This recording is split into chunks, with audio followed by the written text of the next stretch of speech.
दादा, केंद्रीय मंत्री आहेत सी.आर. पाटील. त्यांनी एक सुरतमध्ये वक्तव्य केलेलं आहे महानगरपालिका निवडणुकीच्या पार्श्वभूमीवर. छत्रपती शिवाजी महाराज हे पाटीदार समाजाचे होते आणि यामुळे वाद उफाळून येण्याची शक्यता आहे. काय नक्की प्रतिक्रिया? केंद्राने किंवा एखाद्या केंद्राच्या मंत्र्यानं संविधानाच्या पदावर बसल्यावर असं बेजबाबदारपणानं बोलायला नाही पाहिजे किंवा एखादं वक्तव्य करायला नाही पाहिजे. छत्रपती शिवरायांनी संबंध देशासाठी जिथं अन्याय होतोय तिथं अन्याय बंद करण्यासाठी लढाया उभारल्या. एखाद्या महापुरुषाला किंवा एखाद्या संताला एखाद्या जातीत तोलणं योग्य नाही. परंतु आता या भाजपच्या काही लोकांना अशी सवय लागली मतासाठी आणि सत्तेसाठी हे कोणाला काही पण जोडतात आणि मतासाठी त्यांच्या त्या राजकीय लाभापोटी ही विनाकारण जात जोडली जाते.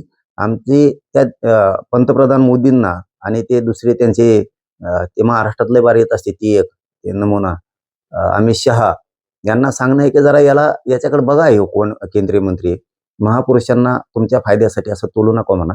त्याला त्याचं स्टेटमेंट माघारी घ्यायला लावा. नसता राज्यापासून देशापर्यंत निषेध जर एकदा सुरू झाले तर त्याचा फटका तुमच्या भाजपला देशभर राज्यभर महाराष्ट्रात सुद्धा बसू शकतो. म्हणून महाराष्ट्रातल्या मुख्यमंत्र्यांनी सुद्धा ते कोण केंद्रीय मंत्री त्याला फोन करून सांगावं की छत्रपती शिवराय हे सगळ्या जाती धर्मासाठी लढलेत आणि तेजस्वी असं त्यांनी एक भगवं स्वराज्य या देशाला दिलंय. त्यांच्याबद्दल त्यांना जातीत कुणी तोलू नाही. कारण यांना कधी पण मोठेपण तर नाहीचे या भाजपाच्या मंत्र्यांना.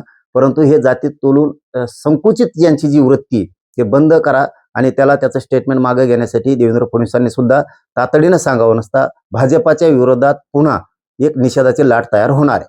दादा, तुमचा एक जुना व्हिडिओ आहे. मुंबई महानगरपालिका ही ठाकरेंच्या हातामध्ये सोडून दिसते अशा प्रकारचं वक्तव्य तुम्ही तेव्हा केलं होतं आणि तो आता व्हायरल होताना दिसून येतोय मुंबई महापालिका निवडणुकीच्या पार्श्वभूमीवर.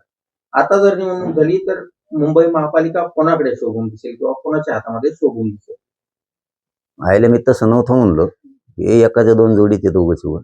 एक त्यावेळेचा असा साधा प्रश्न होता की मुंबईचा काहीतरी 1-1.5 वर्षापूर्वीचा विषय की मुंबईचं ते महानगरपालिकेत कोण असायला पाहिजे. तर मी एक फक्त मन सांगितली होती की ग्रामीण भागात कोणत्याही पक्षाचा असू द्या, काँग्रेस, भाजप, शिवसेना, राष्ट्रवादी कोणाचा जरी असला तरी इकडं विरोधी पक्ष असून सुद्धा बोललं जायचं की मुंबईत मात्र ठाकरे पाहिजे.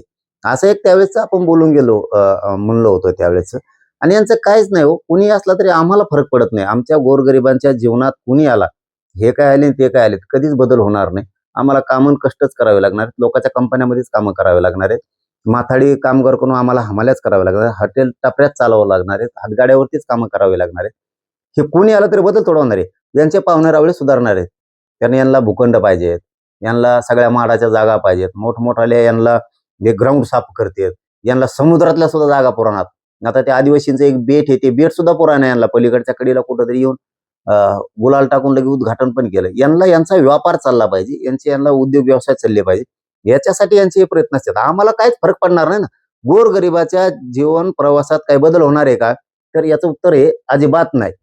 यांचेच लोक सुधारणार आहेत. परंतु त्यावेळेस ते आपण म्हणलोच होतो, त्यात काय बदलायचं काही कारण नाही ना. आणि मी बदलतोय कुठं? आणि लोकांची ती मनच आहे मुंबईत ठाकरे पाहिजे. आमचे थोडी मन आहे. आता कोणाच्या हातात शोभून दिसेल? कोणाचे असले तरी सांगितलं तुम्हाला, कोणाचे असलं तरी शोभून काही दिसतच नाहीये. शिवाय व्हायला की नाहीच आहे ती. आता शेवटी काय असतं, गदड उकांड्यावरच लोळणार आहे. त्याला किती धुवून आणा तुम्ही. त्यामुळे हे राजकीय पक्ष सगळे सारखे. कोणासंग युती सुद्धा सांगता येणार काय म्हणावं कोण पाहिजे. आता जर आम्ही म्हणतो हा हे पाहिजेत ते पाहिजेत, अहो युत्याच कळणार कोणासंग कोणाचे आहेत. भाजपचे राष्ट्रवादी संघ, राष्ट्रवादीचे काँग्रेस संघ, काँग्रेसचे बेसरामा संघ आहे. अरे कोण कोणासंग करतं युतीच मिळ लागत नाही. म्हणजे विरोधकच नाही राहिला आता. ना ठाकरे भाजपचे विरोधक आहेत, ना भाजप ठाकरेचे विरोधक आहे, ना ते पवाराची राष्ट्रवादी कोणाचे भाजप शिवसेनेचे विरोधक आहे. कोणीच नाही. यांनी ज्या त्या महानगरपालिकेत त्यांच्या सोयीनुसार युत्या केल्या. संभाजीनगरला वेगळं, तिकडे त्या नाशिकला वेगळं, सोलापूरला वेगळं, मुंबईत वेगळं, पुण्यात वेगळं, या नांदेडला वेगळं. सगळी वेगळी वेगळी पद्धत आहे यांची युत्या करण्याची. यांच्याबद्दल काय बोलावं. पण त्यावेळेस होतं ते स्टेटमेंट होतं ते खरं होतं. त्याला काय की त्यावेळेस ते मन आहे खेड्यात की मुंबईत ठाकरेच पाहिजे. काय वाईट आहे त्याच्यात एवढं? शेवटचा प्रश्न असा आहे की आता तुम्ही ज्या प्रमाणपत्रासाठी लढा दिला 2 वर्ष झाले की कुणबी प्रमाणपत्र मराठ्यांना देण्यात यावं, असेच काही प्रमाणपत्र निघालेले यावेळेला ओबीसी प्रवर्गातून उभे आहेत, ओबीसी उमेदवार म्हणून, आणि त्यांना बोगस उमेदवार म्हणून हिणवलं जात आहे आणि यांनी कशाला भरला अशा प्रकारची त्यांची अवहेलना. अरे आम्ही नाहीत बोगस आहे, भंगार बोगस आहे सगळे. आम्ही 150-200 वर्षापासूनच्या आमच्या नोंदी आहेत.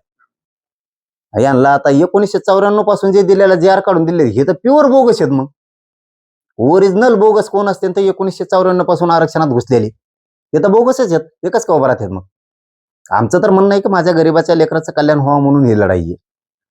ते शिक्षणात नोकरीत जावं, त्यांना योजना मिळाव्यात, उच्च शिक्षण घ्यावं, पोरं पोरी IPS IAS दर्जाचे अधिकारी होईल, यासाठी मी ते आरक्षण मागतोय. माझं तर सरळ सरळ म्हणणं आहे, कुणबी प्रमाणपत्रावर कोणी बांधवून उभा राहूच नका. पण ऐकन तरी कोण? जिथं आहे म्हणल्यावर ते कचाकच उभा राहतात, नको म्हणलं तर राहतात, त्याला कोण काय करणार आहे? आणि एवढं पोट दुखायची काही गरज पण नाही. हे माझं वैयक्तिक मत आहे की पोट दुखायची गरज नाही. कारण तुम्ही तसं वागायला पाहिजे होतं. हे नाव जे ठेवतात ना ओबीसीचे कोण नेते फिती येत नाही, हे जे नाव ठेवतात ना कुणबीतून उभा राहिले आणि बोगस राहिले, ते बोगस नाही, त्यांचे पूर्वीचेच प्रमाणपत्र आहेत, बोगस तुम्ही आहेत. आणि तुम्हाला इतकंच वाईट वाटतं तर तुम्ही नीट वागायचं ना. तुम्ही ज्यावेळेस तुम्हाला ओबीसीतून आरक्षण दिलं गेलं 1994 त्यानंतर तुम्ही ओबीसीच्या जागा घेतल्या, नोकरीतल्या घेतल्या, शिक्षणातल्या घेतल्या, आणि त्या घेऊन सुद्धा तुम्ही आमच्या ओपन मध्ये आलात. त्यावेळेस आम्ही म्हणलो तुम्हाला आमच्या ओपन मध्ये कशाला येता. त्यावेळेस राजकारणात सुद्धा तुम्हाला ओबीसीतून जागा असून सुद्धा तुम्ही ओबीसीतून पण लढले आणि आमच्या ओपन मध्ये सुद्धा ओबीसी लढलेत. किती दाखवायचे तुला? काय बोलतो कुंकड कशाला म्हणा. आपण स्वतः नीट वागायला लागतं, तेव्हा दुसऱ्याला नाव ठेवावं लागतं. आमच्या जागा खाताना गोड लागलं तुम्हाला, आणि आता आमचे मराठी उभा राहायला लागले तिकडे कुणबीतून, आता पोट दुखायला लागलं. राहू दे को बाजारा, राहा ना घरी थोडे दिवस, जमत नाही का? सगळी कोण खायची सवय लागली, ओपन मधून पण ओबीसीतून पण. सगळ्या ओबीसीच्या जातीचं तुम्हीच खाल्लं, मराठ्यांचं पण तुम्हीच खाल्लं. आता थोडंफार मराठी खात्यात येते उभा राहते तर राहू दे ना, कायला पोट दुखून घेतो? नसता तुम्ही नीट वागा इथून पुढं.